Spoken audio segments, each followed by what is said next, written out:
yarenlere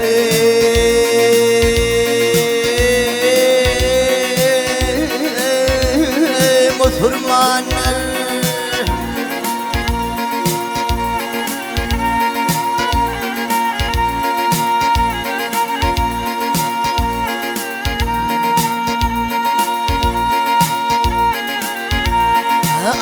yarenler Müslümanlar şumpeli tutun var mı?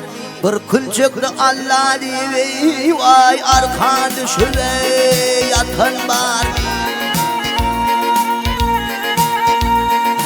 İdin haklar oğlu bağlar han o namaz hon pirler nirede ürttüm lan çiğleri vay bu dünyada tutun var mı?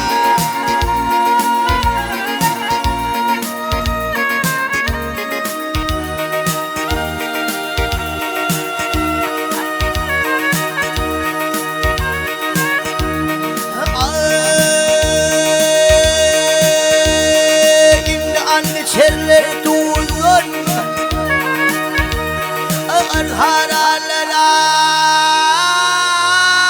Yakşı tezene Kim oğullar kim fıgideni Vay armal hide Geçir mal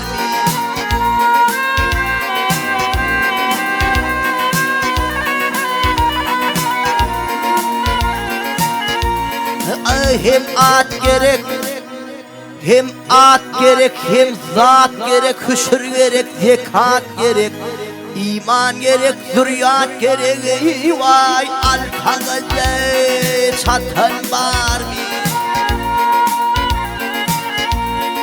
Maltım gülü bağlar, çiğir bağırın oda dağlar, bir Allah'dan iman dilevi, vay Kur'an-ı kahve yatan var mı?